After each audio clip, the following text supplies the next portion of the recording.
Saga Egmont présente Étrange printemps au Glénan, une enquête du commissaire Dupin. De Jean-Luc Banalec, lu par Pierre Launier. Titre original Bretonische Brandung, commissaire Dupins, zweiter Fall. Traduit de l'allemand par Amélie de Maupeou. Copyright 2013, Verlag Kiepenheuer und Witsch, Köln. Copyright Presse de la Cité 2015 pour la traduction française. Anduar Sokoz Medneo Quetzod. La terre est vieille, mais elle n'est pas folle. Proverbe breton. À elle. Le premier jour. Il semblait flotter par magie au-dessus de la mer d'Opale. Étiré et plat, légèrement flou, scintillant sous le soleil, les îlots de l'archipel se déployaient devant leurs yeux comme un mirage.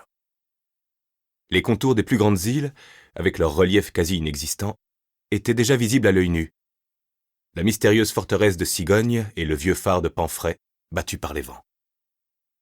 La ferme abandonnée de Drennec. Les rares maisonnettes de Saint-Nicolas.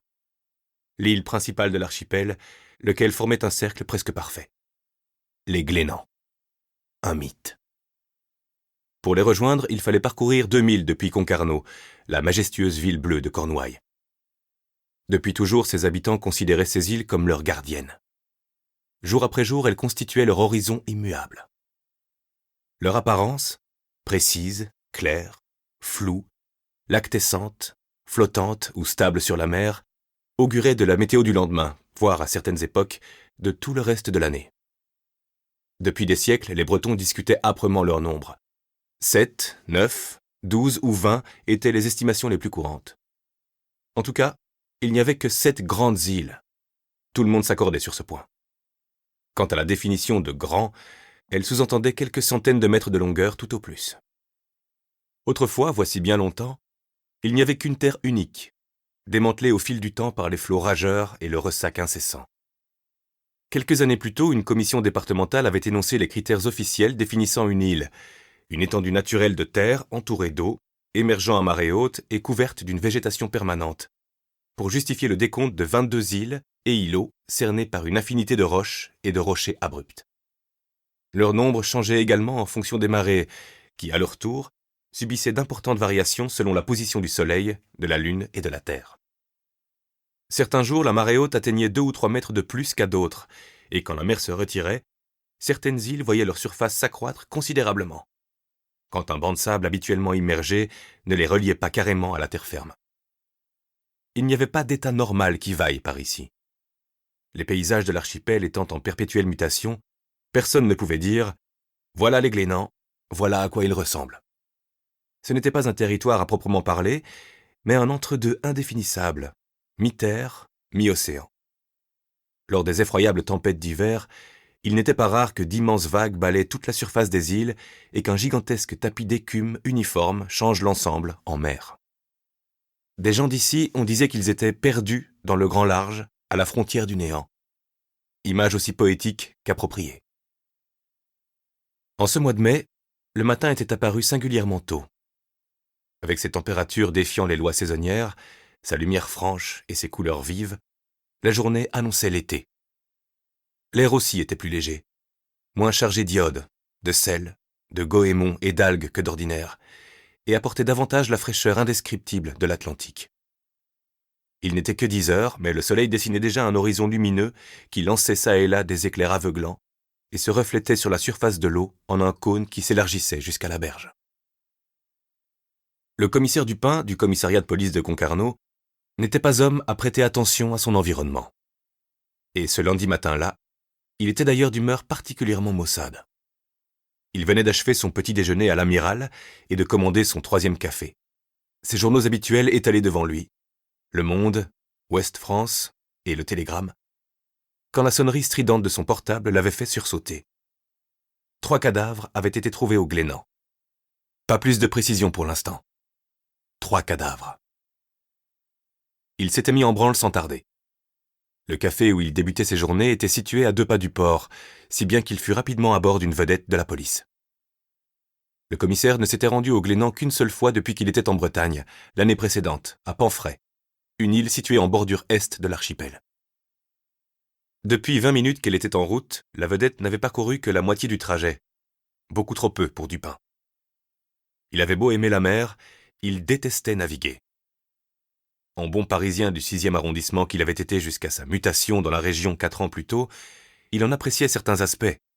La plage, la méditation face à l'immensité de l'océan, peut-être une baignade de temps à autre, mais surtout sa proximité, son odeur, l'exaltation qu'elle lui inspirait.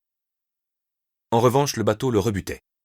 Plus encore ces rapides dont la gendarmerie maritime avait fait l'acquisition après d'âpres négociations avec la bureaucratie et dont elle semblait tirer fierté. Des embarcations dernière génération, de petites merveilles de technologie équipées de sondes et de capteurs. Elles étaient si rapides qu'elles paraissaient survoler l'eau. L'une des vedettes portait le nom de Bir, la flèche en breton. L'autre avait été baptisée Luc Head, l'éclair. Pour Dupin, ce n'étaient pas là des noms de bateaux, mais leur signification plaisait à l'équipe. Le commissaire n'avait pas eu sa dose de caféine quotidienne, ce qui se traduisait, comme d'habitude, par une humeur de chien. 2 cafés, ce n'était pas suffisant. Loin s'en fallait. De carrure imposante sans être gros, il était affecté depuis toujours d'une tension étonnamment basse. Il était monté à bord à contre-cœur, poussé par son seul orgueil. Il n'allait pas se ridiculiser tout de même. L'inspecteur Lebert, quant à lui, avait embarqué sans hésitation. Des 2 jeunes acolytes de Dupin, celui-ci lui vouait manifestement une admiration sans borne, ce qui avait le don de l'agacer.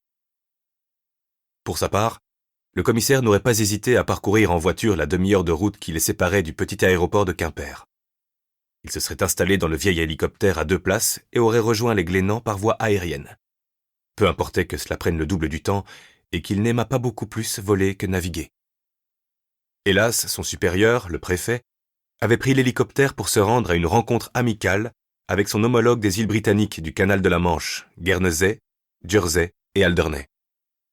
L'engin se trouvait actuellement à Bordeaux-Harbour, un petit port endormi de Guernesey. Des 2 côtés de la Manche, on s'était accordé sur le fait que la collaboration policière devait s'intensifier. Ne laissons aucune chance à la criminalité, peu importe sa nationalité. Le commissaire Dupin ne supportait pas le préfet Gérard Gueneguès, et même si les 2 hommes se connaissaient depuis 4 ans, il était toujours incapable de prononcer son nom sans l'écorcher. De manière générale, Georges Dupin avait un rapport quelque peu tendu avec les représentants de l'autorité, ce qu'il jugeait d'ailleurs parfaitement normal. Au cours des dernières semaines, il avait reçu du préfet d'innombrables appels à ce sujet.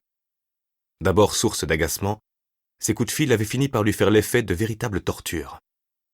Son supérieur entendait rassembler des idées sur les points à aborder lors de cet important sommet. Nolwenn, l'assistante de Dupin, une femme redoutablement efficace, s'était vue investie d'une mission essentielle.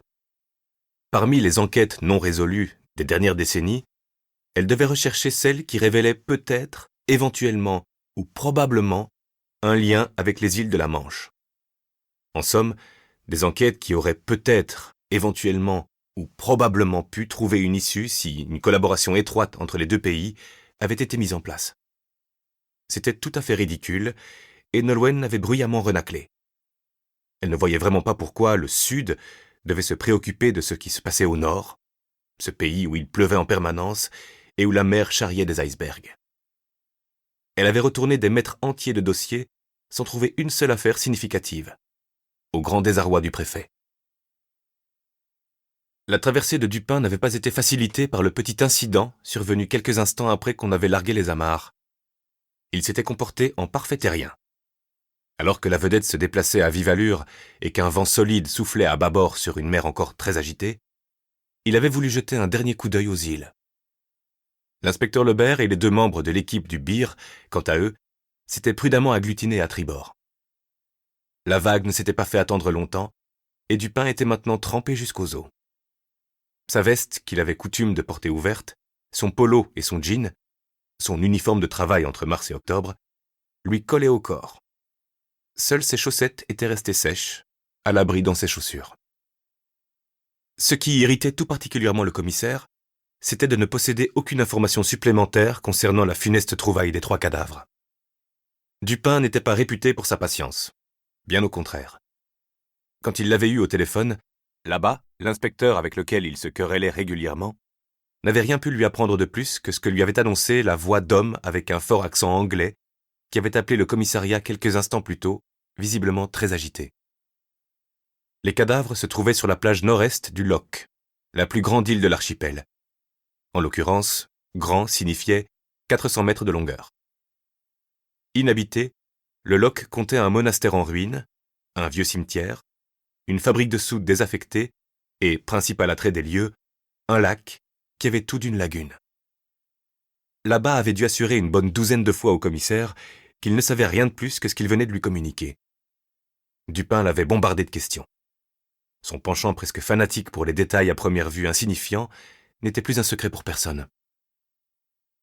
3 morts, sans que personne ne semble être au courant. À la préfecture, l'événement avait suscité un trouble manifeste. L'affaire n'était pas commune, dans ce Finistère pittoresque que les Romains avaient qualifié de bout du monde. En revanche, pour les Gaulois et les Celtes, dont les gens d'ici se recommandaient toujours, c'était le contraire. On ne se trouvait pas au bout du monde, mais à son commencement.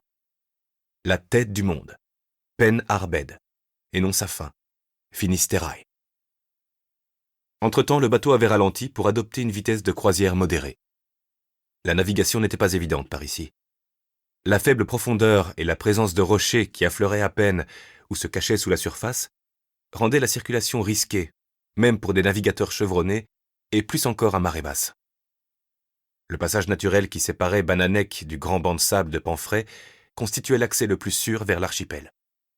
On débouchait alors dans la Chambre, un espace protégé des tempêtes et des puissants courants marins par les îles avoisinantes. C'était là le cœur de l'archipel. Le Bir se glissa avec habileté et aisance entre les rochers et mit le cap sur le Loch. On ne va pas pouvoir s'approcher plus que ça. Le capitaine du bateau de la gendarmerie maritime, un jeune gars de haute taille vêtu d'un uniforme en tissu high-tech qui claquait furieusement au vent, avait lancé cette remarque depuis son siège sans s'adresser à quelqu'un en particulier. Toute son attention était concentrée sur la navigation. Dupin se sentit défaillir. 100 mètres les séparaient encore du rivage, sinon plus. « Ce sont les grandes marées. Coefficient 107 aujourd'hui. » À nouveau, le longiligne capitaine avait livré cette information sans se soucier de qui l'écouterait. Le commissaire adressa une question muette à l'inspecteur. Depuis l'incident de la vague, il s'était collé contre lui et n'avait plus bougé. Lebert approcha ses lèvres de l'oreille de Dupin. Bien que le bateau fût à l'arrêt, le vacarme du moteur était encore assourdissant. « Les marées varient énormément à cette époque, patron. Pendant les grandes marées, l'eau reflue encore plus que d'habitude. Je ne sais pas si vous... »« Je sais ce que c'est qu'une grande marée, merci. » Dupin fut tenté d'ajouter « Je vis en Bretagne depuis près de 4 ans et j'ai assisté à un certain nombre de marées, hautes et basses. » Mais il savait que ce serait vain. Il devait d'ailleurs reconnaître qu'il n'avait jamais réussi à se mettre en tête le fonctionnement des coefficients, malgré les explications répétées qu'il avait reçues. Pour Lebert, comme pour tous les Bretons, il resterait l'étranger pendant les décennies à venir, peu importaient ses efforts pour s'intégrer. Et bien entendu, cette appellation n'avait absolument rien de dépréciatif. Mais Dupin était un étranger de la pire sorte. Un Parisien. Ce qui, en revanche, avait une connotation tout à fait péjorative. On lui resservait sans cesse la même rengaine. Quand la Lune, le Soleil et la Terre étaient sur la même ligne et que les influences de la force de gravité s'additionnaient, le moteur s'arrêta net. Et les 2 collègues de la gendarmerie maritime s'activèrent aussitôt à la proue. Dupin s'aperçut seulement à cet instant que les 2 hommes ressemblaient curieusement au capitaine. Même silhouette sportive, même visage étroit, même uniforme. « Impossible de nous approcher davantage. La profondeur est trop faible. »« Qu'est-ce que ça veut dire ? » ?»« Il faut qu'on débarque ici. » La réaction de Dupin se fit attendre. « Vous voulez qu'on débarque ici ?» Aux yeux de Dupin, il se trouvait encore au beau milieu de l'océan. « C'est pas profond. 50 centimètres, tout au plus. » L'inspecteur Lebert s'était déjà agenouillé et avait entrepris de délacer ses chaussures. « Nous avons bien un canot, non ? » ?»« Ça n'en vaut pas la peine, commissaire. On gagnerait à peine quelques mètres. » Sourcils froncés, Dupin baissa le regard. L'eau lui semblait bien plus profonde, mais elle était incroyablement transparente. Le moindre coquillage, le moindre caillou était clairement visible. Un banc de minuscules poissons verts fila sous le bateau. Ils avaient accosté au nord de l'île du Loch. Le sable était d'un blanc éblouissant. La surface turquoise ne faisait pas un pli. La mer était aussi calme qu'un lac. Il ne manquait que quelques cocotiers, la seule variété de palmiers qui ne poussait pas en Bretagne, selon Dupin, pour se croire aux Caraïbes. Personne n'aurait spontanément associé ce type de panorama avec la Bretagne. Les centaines de cartes postales qui vantaient l'endroit ne mentaient pas d'un iota. Entre-temps, Lebert s'était également débarrassé de ses chaussettes. Les membres de l'équipage avaient déroulé l'ancre et après avoir bondi dans l'eau avec grâce et légèreté sans tergiverser, ils s'affairaient à faire virer le bateau afin que la proue et sa marge de bois, surplombant la surface de quelques centimètres à peine, se placent face à la plage. Avec son pantalon de toile claire, Lebert sauta à son tour par-dessus bord comme si c'était la chose la plus naturelle au monde, bientôt suivi du capitaine dégingandé. Dupin hésita. Il était conscient de l'absurdité de la scène. Les jeunes gendarmes maritimes, Lebert et le capitaine s'étaient retournés pour l'attendre et formaient comme une haie d'honneur. Tous les regards étaient braqués sur lui. Dupin s'exécuta. Il n'avait pas ôté ses chaussures. L'instant d'après, il se tenait debout dans l'Atlantique, immergé jusqu'au-dessus des genoux. À cette période de l'année, la température de l'eau atteignait à peine les 14 degrés. Il scruta le fond de la mer. Le banc de poissons verts, beaucoup plus gros en réalité qu'il ne l'avait cru, s'approcha de lui avec curiosité et se faufila sans crainte entre ses mollets. Dupin esquissa un demi-tour pour le suivre des yeux et aperçut soudain un crabe de belle taille. Calé en position d'attaque, le crustacé l'observait. C'était un vrai tourteau, de ceux qu'on consommait sur cette côte et que Dupin lui-même appréciait tout particulièrement. Le commissaire réprima deux élans contradictoires. Un petit cri de frayeur devant cette rencontre imprévue et un autre d'enthousiasme gourmand. Au même instant, il leva les yeux et s'aperçut que l'équipe au grand complet, immobile, l'attendait patiemment. Il se redressa d'un coup et avança vers la plage en évitant le regard de Lebert et des gendarmes. Il rallia la plage, bon dernier. Le cadavre reposait sur le ventre, légèrement de côté, l'épaule coincée sous le tronc dans une posture peu naturelle, si bien que le bras droit paraissait coupé.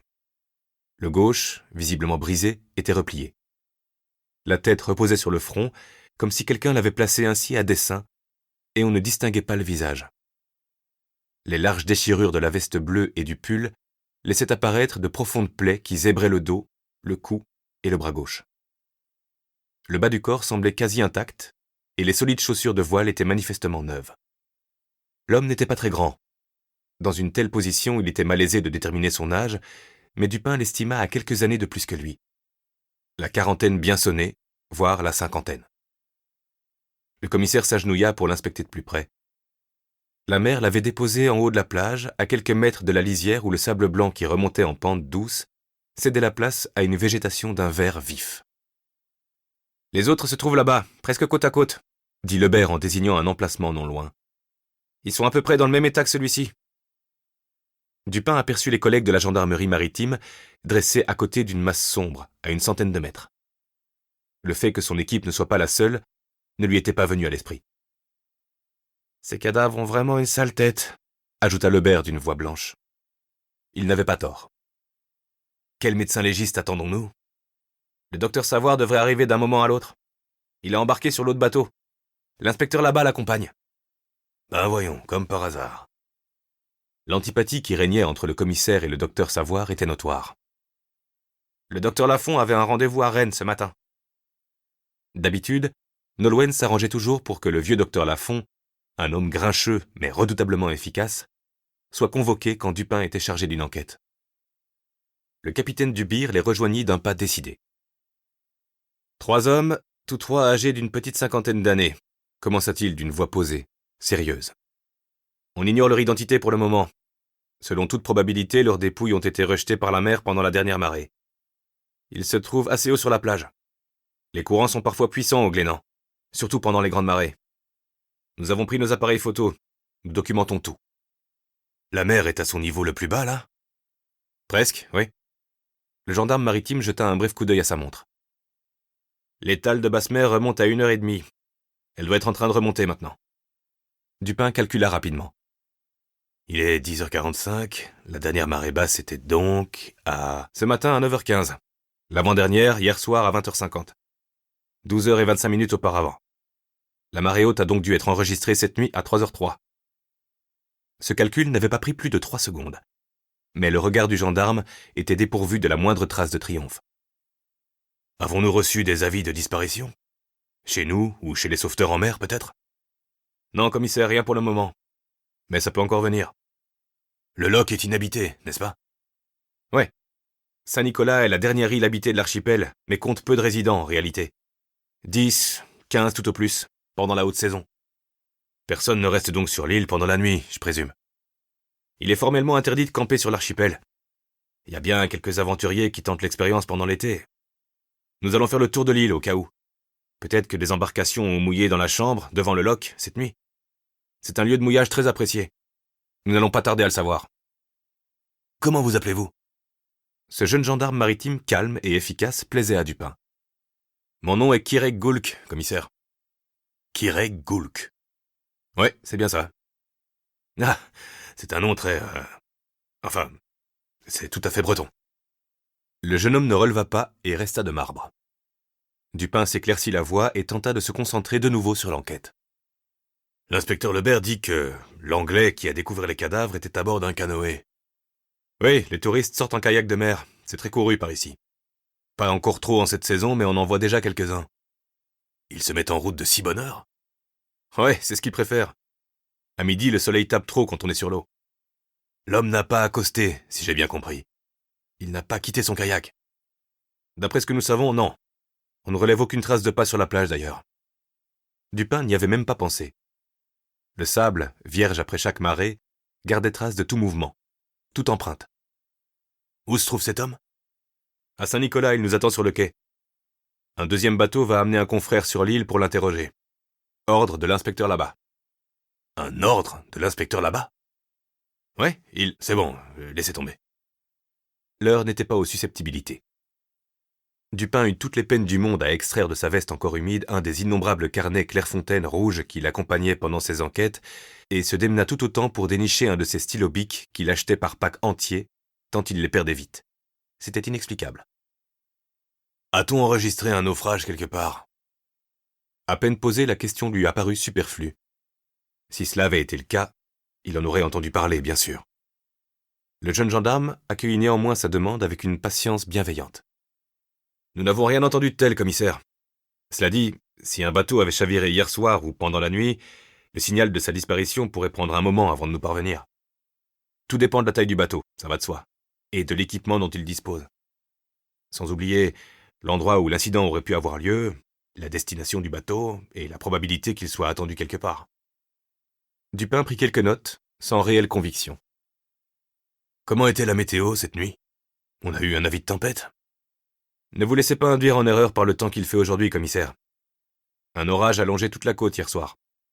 La préfecture ne manquera pas de nous dire quelles étaient sa force et sa trajectoire exacte. On n'a pas senti grand-chose à Concarneau, mais ça ne veut rien dire. On a tous les enregistrements. La mer reste assez agitée aujourd'hui d'ailleurs, même si la chambre demeure préservée. Vous l'aurez remarqué par vous-même tout à l'heure, sur le bateau. Il s'agissait là d'une simple constatation, sans sous-entendu particulier. Goulk lui était décidément de plus en plus sympathique. C'était peut-être pas l'orage du siècle, mais tout de même une bonne petite tempête, conclut le capitaine. Le commissaire ne connaissait que trop bien le phénomène. Il était devenu suffisamment breton pour ne plus se laisser leurrer par un ciel immaculé et un temps paradisiaque. La presqu'île bretonne, son extrémité la plus hardie et la plus escarpée, le Finistère donc, comme Nolwenn ne se lassait pas de le lui répéter, s'avançait loin, très loin, presque jusqu'au milieu de l'Atlantique Nord. Tel un monstre d'antan, l'Armorique tend sa tête dentelée comme un dragon tirant la langue. Il aimait cette image. Et sur les cartes, on reconnaissait vraiment une tête de dragon. Ainsi, la Bretagne n'était pas seulement exposée à la violence des flots réputés pour être les plus sauvages du monde, mais également à celle de fronts météorologiques chaotiques et capricieux qui se développaient entre la côte ouest des États-Unis, le Canada, le Groenland, l'Arctique, les côtes atlantiques d'Irlande, d'Angleterre, la Norvège et la France. En raison de cette position géographique particulière, le temps pouvait passer d'un extrême à l'autre en un clin d'œil. 4 saisons en une journée était une formule que les Bretons citaient souvent. Peut-être n'était-ce pas un naufrage, qui sait ? La voix de Lebert avait repris un peu de force. À moins qu'il n'ait été surpris par la marée ou la tempête. Peut-être qu'il pêchait des poissons, des crustacés. Surtout si on a affaire à des touristes. Quand la marée est très basse, on en voit beaucoup par ici. C'était vrai. Dupin nota ce point sur son cahier. Pourquoi ne porte-t-il pas de gilet de sauvetage? Cela pourrait confirmer cette hypothèse, non, et indiquer qu'il ne se trouvait pas sur un bateau. Pas forcément, répondit Goulk avec conviction. Les autochtones qui naviguent sans gilet ne sont pas rares, vous savez. Surtout s'ils ont picolé, d'ailleurs. Je n'en tirerai pas de conclusion à votre place. Dupin esquissa un geste de résignation. La situation était la suivante. Ils ne savaient absolument rien, et ce n'était certainement pas ici, sur l'île, qu'ils en apprendraient davantage. De manière générale, l'alcool joue un rôle non négligeable en mer. Surtout ici, dans les îles, ajouta Goulk. On prétend que les bouteilles sont plus petites au Glenank que sur le continent, et que c'est pour ça qu'elles se vident si vite. Dupin ne comprit pas d'emblée la plaisanterie, en supposant que c'en était une, que Lebert avait lancée comme s'il s'agissait d'un fait objectif. Goulk poursuivit sans se laisser distraire. Les corps ont sûrement été ballottés pendant longtemps par le ressac, d'où leurs blessures. S'il s'agit d'un naufrage, en revanche, c'est sans doute à ce moment-là qu'ils les ont récoltés. Et si ça s'était passé au large, le courant aurait-il pu les charrier de si loin? Tout dépend du temps qu'ils ont passé dans l'eau. Peut-être étaient-ils encore vivants quand ils sont passés par-dessus bord, peut-être ont-ils d'abord essayé de s'en sortir et se sont-ils noyés ensuite. Ils n'ont pas l'air d'avoir séjourné longtemps dans la mer en tout cas. Les cadavres auraient une toute autre apparence. Cela dit, les courants sont de puissance variable par ici. Certains atteignent 8 km/h, ce qui permettrait au corps de parcourir une bonne distance en l'espace d'une seule nuit. Selon l'endroit où ils sont tombés à l'eau, cependant, ils ont aussi pu tourner en rond. La direction des courants dépend largement des marées, de la météo et de la saison. Si je comprends bien, on ne peut tirer aucune conclusion pour le moment. C'est une particularité de l'archipel. Quand le Soleil, la Lune et la Terre se trouvent dans une configuration particulière, d'innombrables courants convergent vers le loch. On retrouve ici des tas de choses rejetées par la mer depuis toujours. Lors de gros naufrages, on a pu récolter sur le rivage des cadavres par dizaines. C'est pourquoi un cimetière a été installé sur cette île au XIXe siècle, à côté de la chapelle. De cette manière, inutile de rapatrier les dépouilles à Saint-Nicolas, où l'on trouvait autrefois le seul cimetière de l'archipel. Elles étaient directement enterrées ici. On a même retrouvé des tombes datant du début de la civilisation celte. Les corps étaient rabattus jusqu'ici par le courant. Dupin ne put s'empêcher de jeter un regard à la ronde, une drôle de sensation au creux du ventre. Pendant des siècles, on a cru que l'île était la cachette de Groak, la fée malfaisante responsable de nombreux naufrages. On raconte qu'elle était démesurément riche, plus que tous les rois réunis, que son magot était dissimulé au fond du lac, relié à la mer par un souterrain, et qu'un courant magique aspirait tous les trésors des bateaux naufragés jusqu'à son palais sous-marin. Quand Goulk eut terminé son récit, Lebert, visiblement exténué, afficha un pauvre sourire. « On dit qu'elle mange les jeunes gens, » poursuivit Goulk. « Elle les séduit et les transforme en poissons avant de les frire et de les dévorer. Nombreux sont ceux qui ont tenté de trouver son fabuleux trésor, mais personne n'en est jamais revenu. Vous voyez, les histoires à ce sujet ne manquent pas. » La Bretagne était ainsi. Ce qui pouvait passer pour normal et naturel était en réalité régi par des forces obscures. Chaque lieu-dit, si petit soit-il, comptait son lot de fables surnaturelles. Les Bretons avaient beau rire de leurs propres légendes, et Dupin ne connaissait pas de peuple plus enclin à se moquer de lui-même avec un tel mélange de grandeur et de détachement, ces histoires effaçaient instantanément le moindre sourire sur leurs lèvres. Tout cela était pour eux bien réel, profondément enraciné dans leur culture. Pendant des millénaires, la magie avait constitué le recours le plus simple pour expliquer leur vision du monde. Et les choses devaient changer sous prétexte qu'on était au XXIe siècle. J'aimerais voir les autres cadavres. Dupin traversa la plage, Goulk et Lebert sur ses talons. Pour le moment, la question essentielle était celle-ci. Ces hommes avaient-ils été victimes d'un accident? S'étaient-ils noyés? Existait-il des indices laissant croire à un autre scénario? Les deux corps gisaient sur le côté, tournés l'un vers l'autre, bras tendus comme pour s'enlacer. Cette posture avait quelque chose de sinistre, comme s'ils avaient utilisé leur dernière force pour ramper l'un vers l'autre. L'aspect effrayant du tableau était renforcé par la présence autour d'eux d'une multitude de gros coquillages nacrés qui brillaient de toutes les nuances de l'arc-en-ciel, comme si on les avait disposés là à dessein. Les collègues de Goulk étaient accroupis entre les deux dépouilles, et l'un d'eux mitraillait la scène avec un appareil numérique. Les 3 nouveaux venus s'immobilisèrent et contemplèrent silencieusement la macabre découverte.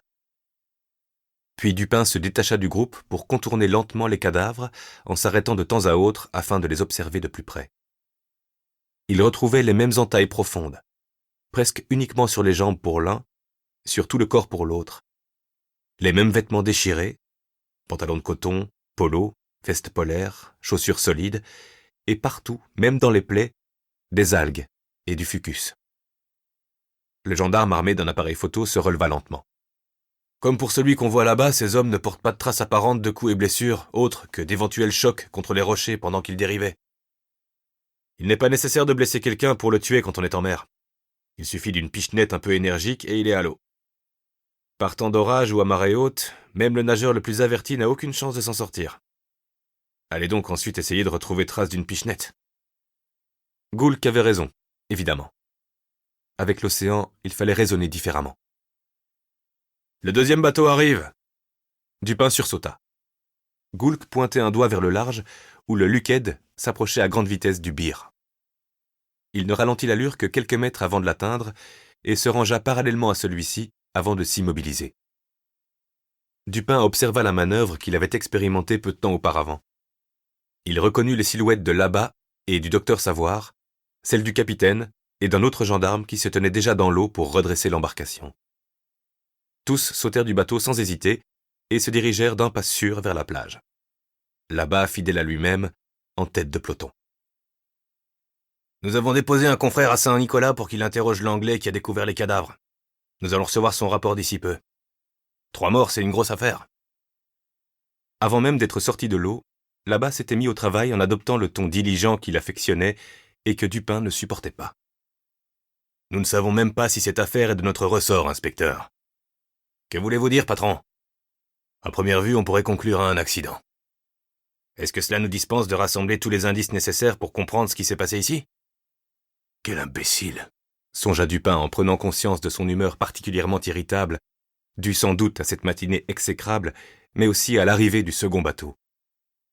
Déjà tout seul, là-bas n'était pas une sinécure, mais si en plus il était escorté du médecin légiste Savoir, c'était le pompon.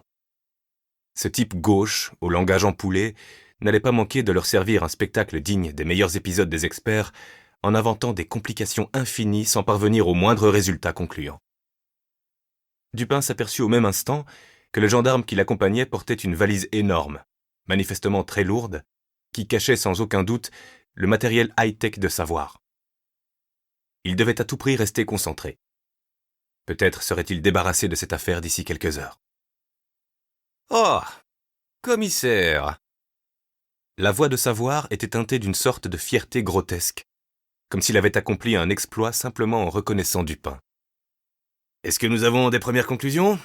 Quels sont les faits pour l'instant ?» Tout en posant ces questions d'une voix énergique, Labat avait dépassé Dupin sans songer à ralentir pour le saluer. « Quand j'aurai jeté un coup d'œil, nous en saurons davantage. Bien entendu, je ne pourrai vous livrer que des conclusions provisoires. Sans les résultats du laboratoire, impossible de vous en dire plus. Déposez mon équipement ici, s'il vous plaît. Entre les cadavres. » Savoir posa un regard à la fois rapide, professionnel et théâtral aux 2 corps avant d'ouvrir sa mallette.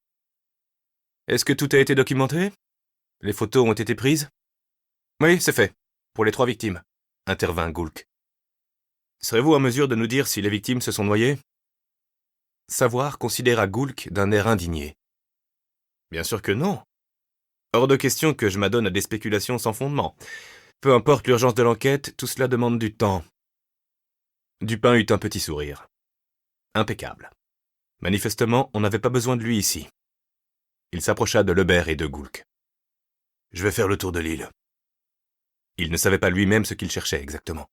« Voulez-vous que nous passions l'île au peigne fin, commissaire ? Au cas où nous trouverions quelque chose de suspect ? » Oui. Très bonne idée, Goulk. Pour ma part, je vais me balader. Essayez aussi de voir si quelqu'un a remarqué quelque chose depuis les bateaux amarrés au loch. Quoi que ce soit de suspect, où que ce soit. Vous cherchez quelque chose de précis ? Là-bas s'était planté tout près de lui, selon son habitude, alors qu'il savait très bien que Dupin détestait cela. La routine, là-bas, la routine, rien de plus. De toute façon, nous serons automatiquement avertis de tous naufrages et de toute disparition, n'est-ce pas ? Le commissaire ne savait pas lui-même ce qu'il entendait par « automatiquement ». En prononçant ces mots, il s'était ostensiblement tourné vers Goulk. « Bien entendu, commissaire. Tous les postes de police de la côte sont en alerte, comme ceux des départements voisins. Nous avons demandé 2 hélicoptères de la Société nationale de sauvetage en mer de Brest.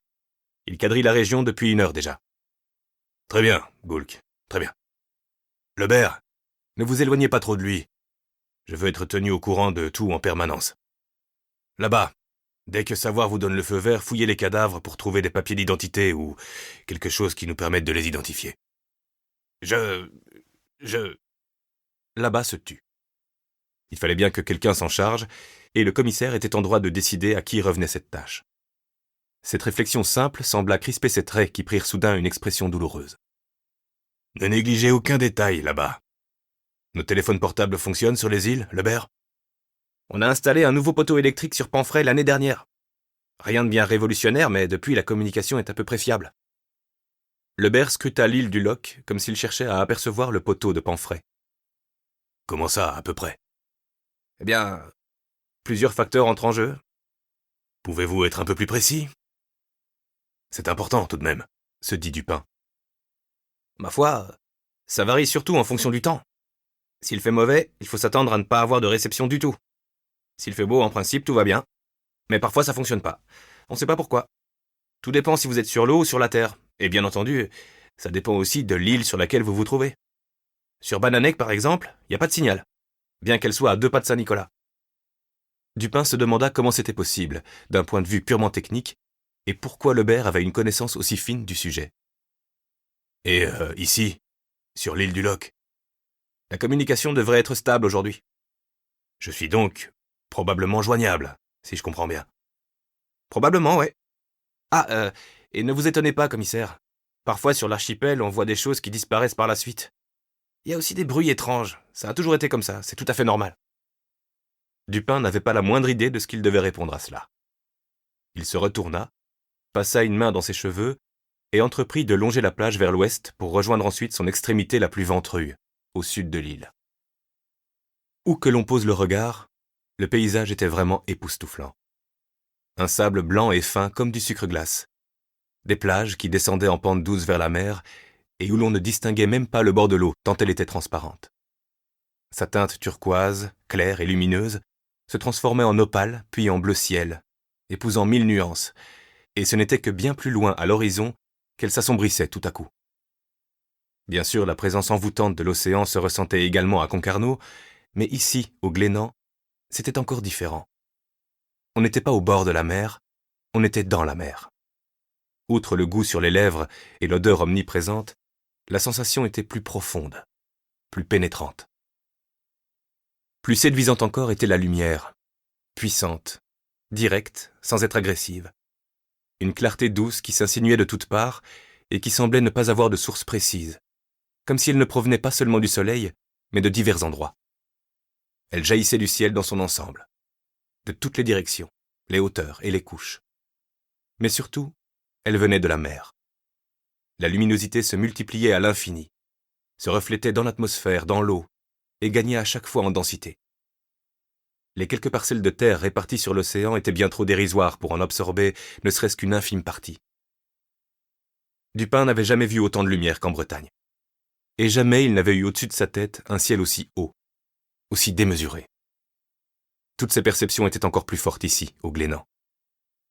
Les habitants de la côte avaient coutume de dire que ces paysages avaient le pouvoir d'enivrer, de faire tourner la tête. Dupin comprenait très bien de quoi il parlait. Il sortit son téléphone de la poche arrière de son pantalon. Jusque-là, tout s'était bien passé, et il découvrit avec joie qu'il avait même du réseau. « Nolwenn ? Commissaire ?»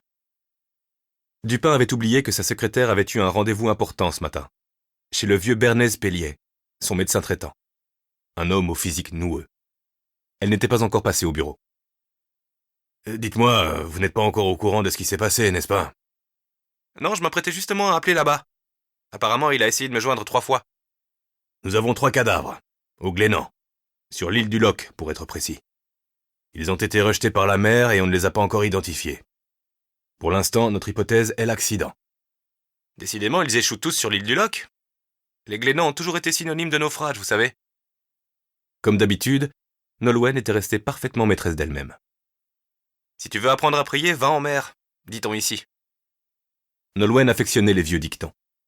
Les transmettre à son patron faisait partie du programme de leçons bretonnes auquel elle soumettait le commissaire depuis son installation dans la région afin de faciliter sa bretonisation, pour reprendre sa propre expression. Dupin ne sut que répondre. Oui. Enfin, en tout cas, on va en entendre parler. Savoir vient d'arriver, je fais le tour de l'île. Vous êtes déjà sur place? Oui. Vous avez pris le bateau? Oui. Son second oui avait pris une intonation beaucoup plus résignée qu'il ne l'avait souhaité. Est-ce que je peux vous être utile à quelque chose? Non. Il faut d'abord que nous découvrions l'identité des victimes. Sa question était justifiée. Dupin l'avait appelée sans but réel. Il voulait qu'elle soit au courant des derniers événements, rien de plus. Depuis le jour de son arrivée dans sa nouvelle patrie, Nolwenn était son pôle, son ancrage.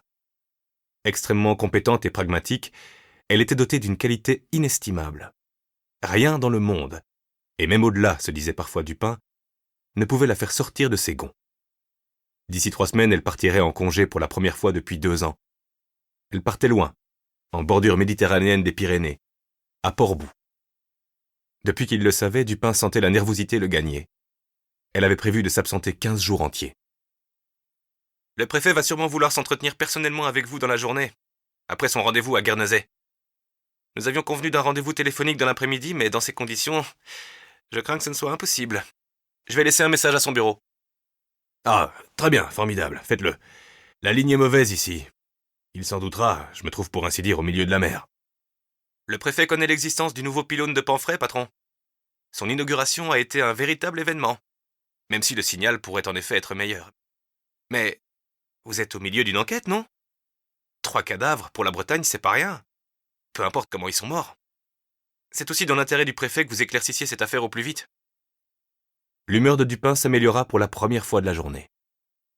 Parfait. Oui, voilà, c'est ça. Tout à coup, il se demanda pourquoi cette histoire de pylône avait été un tel événement. Tout le monde semblait l'avoir suivi de près, en tout cas. Je lui dirai de ne pas compter sur votre appel avant un moment, alors. Vous êtes épatante. Dupin hésita. Et tout va bien? Je veux dire, le médecin... Tout va bien. Ah, tant mieux. Il se sentit un peu ridicule. Merci. Au fait, il faudrait que vous pensiez à appeler votre mère. Elle a laissé 3 messages rien que ce matin. Il ne manquait plus que ça. Il l'oubliait tout le temps, sa mère. Elle s'était mis en tête de lui rendre visite pour la première fois depuis qu'il avait été exilé en province, pour reprendre ses termes. Elle avait prévu d'arriver ce jeudi, et à mesure que la date approchait, elle l'appelait de plus en plus souvent. Depuis peu, ses coups de fil étaient carrément quotidiens. Elle voulait absolument régler un dernier point important, qui consistait généralement à s'assurer que la civilisation avait étendu ses bienfaits jusqu'à ces contrées si éloignées de la capitale. Bien entendu, Dupin lui avait réservé une chambre dans le meilleur hôtel de Concarneau. Anna Dupin, l'inénarrable snob issue de la grande bourgeoisie parisienne, tyrannique à ses heures, charmante en général, ne quittait Paris qu'en cas de force majeure. Il avait évidemment veillé à ce qu'elle soit installée dans la chambre la plus chère, la suite Navy, ce qui n'empêchait pas l'intéressé de se demander s'il y aurait l'eau courante. « J'y penserai, merci Nolwenn. » Dupin raccrocha. Il avait encore quelques détails à régler avant l'arrivée de sa mère, surtout en ce qui concernait son propre appartement.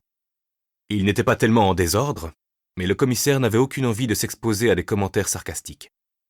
L'idéal serait qu'elle ne vienne pas du tout chez lui. Il fallait donc qu'il s'organise pour que l'intégralité de son séjour se déroule ailleurs. Après avoir contourné une petite avancée de terre, Dupin découvrit que la plage blanche s'interrompait pour céder la place à une végétation hirsute et touffue, d'un vert saturé. Les joncs, les herbes et les fougères s'étendaient jusqu'à des rochers qui bordaient l'eau sur 30 ou 40 mètres avant de laisser le terrain au sable. Dupin s'engagea sur l'étroit sentier caillouteux qui faisait le tour de l'île. C'était un de ces anciens chemins empruntés par les pirates et les contrebandiers que l'on trouvait un peu partout dans les environs. Depuis plus d'un siècle, les Glénans étaient le royaume légendaire de pirates, de méchants Anglais et de gentils Bretons, certains fameux que l'on célébrait encore de nos jours sans s'encombrer d'une quelconque morale. Ce qui importait était qu'ils venaient de Bretagne et que leur renommée s'étendait au monde entier. L'héroïne favorite de Nolwenn, dont elle s'était inspirée pour le prénom de sa fille aînée, était la tigresse de Bretagne, Jeanne de Belleville, la première femme pirate avérée de l'histoire. Une femme à la beauté époustouflante, issue de l'aristocratie d'une Bretagne encore indépendante à cette époque.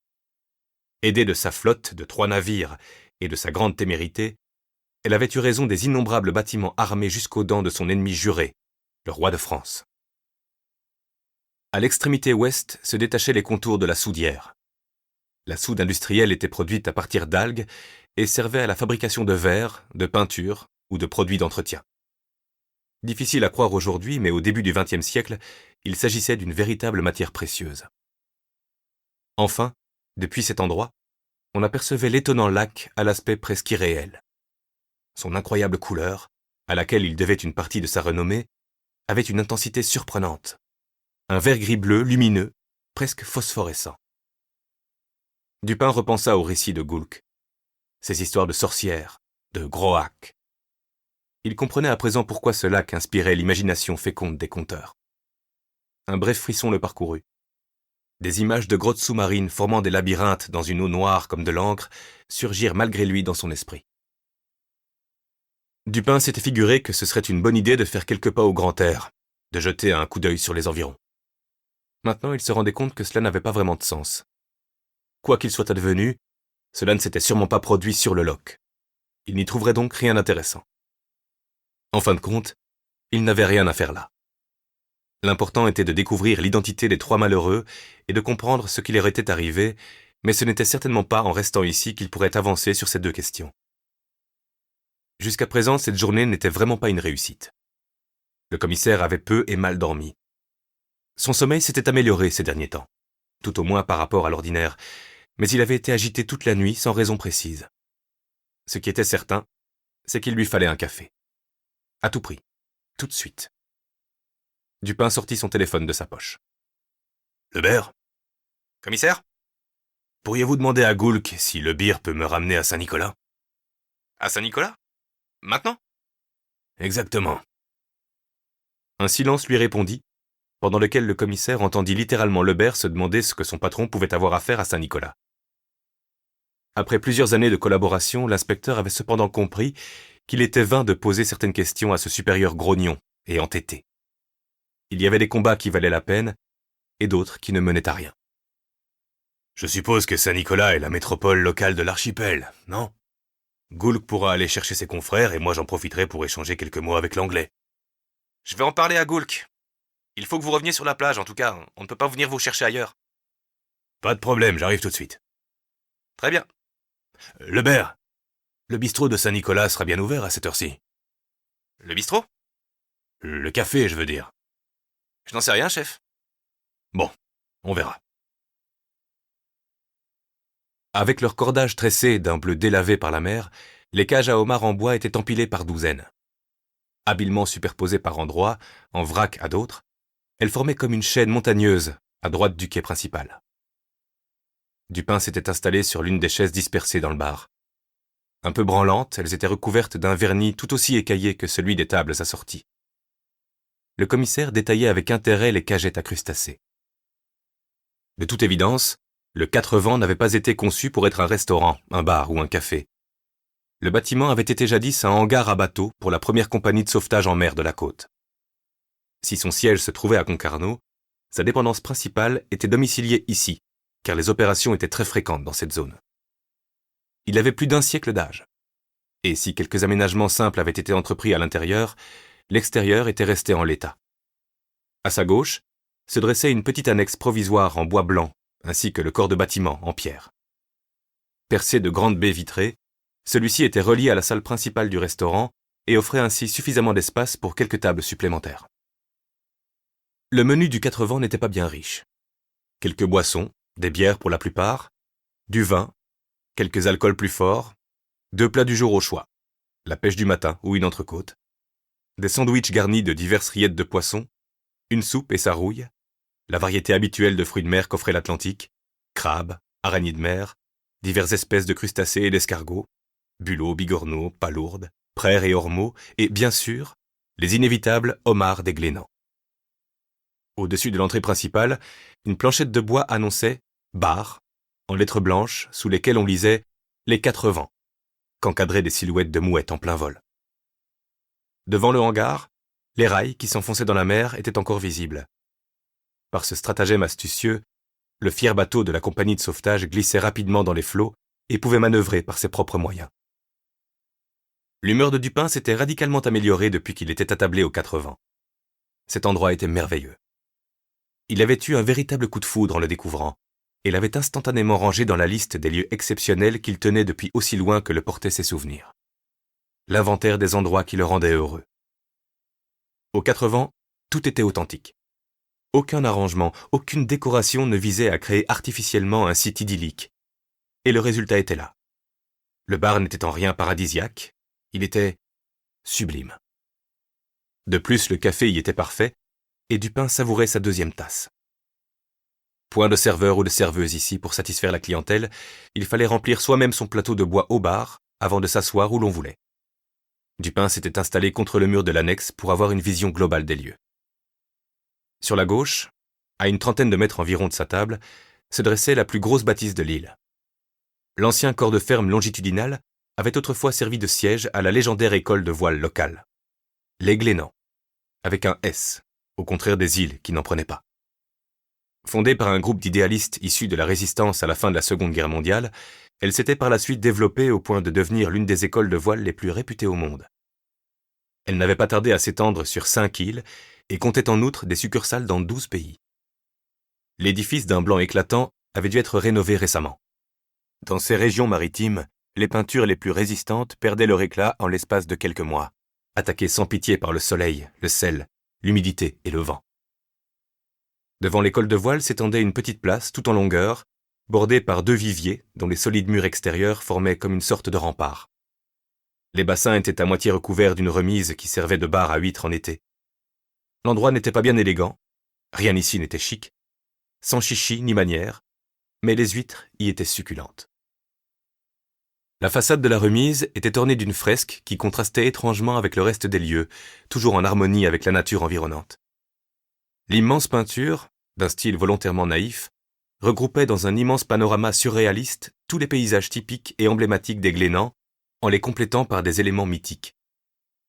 Sur la droite, on reconnaissait la sorcière Groac, sous la forme d'une ravissante jeune reine à queue de poisson, debout près de son trône. Au centre, un grand pingouin semblait considérer les alentours d'un air hardi depuis la plage où il se tenait. Le pingouin avait beau être l'animal favori de Dupin, il trouva tout de même un peu curieux d'en représenter un ici. S'il ne se trompait pas, il s'agissait là d'un manchot du Cap. Le vivier était flanqué de l'imposante jetée en béton massif qui s'avançait dans la mer sur une bonne 50aine de mètres. En été, c'était ici qu'accostaient les innombrables vedettes faisant la navette entre les îles et les différentes destinations côtières. C'était également là que le Bir avait accosté une demi-heure plus tôt. Le jeune gendarme avait terminé depuis longtemps l'interrogatoire, sans intérêt, de l'anglais, et patientait sur le quai. Non loin du vivier s'étalait une plage typique des Glénans, qui n'était pas sans rappeler les Caraïbes. Sa principale attraction était qu'à marée basse, c'est-à-dire maintenant, elle se transformait en une interminable langue de sable qui faisait de Bananek, la petite voisine de Saint-Nicolas, une annexe de l'île principale. Entre ces 2 terres se trouvait donc la plage la plus étonnante de l'archipel, qui émergeait des flots toutes les 12 heures et 25 minutes. Seules 2 autres tables étaient occupées. Il y avait là une poignée d'Anglais, des amateurs de voile à en juger par leur tenue vestimentaire, et des Français qui avaient tout l'air de Parisiens. Sur ce point, Dupin se trompait rarement. Une certaine agitation animait les 2 groupes. Rien d'étonnant. Tout le monde devait parler des 3 cadavres à présent, se dit Dupin. L'analyse des corps n'avait rien donné de concluant et l'identité des victimes restait inconnue. Ni papier, ni téléphone portable. Rien. On avait retrouvé quelques pièces de monnaie dans les poches de 2 d'entre elles, ainsi qu'un chiffon de papier très abîmé par l'eau salée qui n'avait pas encore pu être déchiffré. Là-bas avait appelé Dupin dès son arrivée sur Saint-Nicolas et lui avait livré un rapport précis. Dupin avait faim. Il n'avait rien mangé depuis le croissant qui accompagnait toujours son premier café de la journée. Pourquoi ne demanderait-il pas un petit quelque chose à grignoter ? Certes, cela pouvait paraître un peu déplacé. 3 cadavres anonymes gisaient sur l'île voisine, son équipe travaillait d'arrache-pied, et lui, il s'offrait une tranche de vacances. C'était là son sentiment. À peine avait-il étouffé ses scrupules et se préparait-il à passer commande, qu'un vacarme assourdissant le figea sur place. Un hélicoptère avait surgi du néant et survolé Saint-Nicolas en décrivant une large boucle avant de s'éloigner vers l'est. Dupin reconnut l'insigne de la Société nationale de sauvetage en mer, sans doute un des appareils dont avait parlé Goulck. Le commissaire se leva au moment où son portable sonnait. « Oui ?» Il avait omis de consulter le numéro affiché à l'écran. Il détestait ne pas savoir qui appelait. « C'est moi !» Il souffla, soulagé. C'était Nolwenn.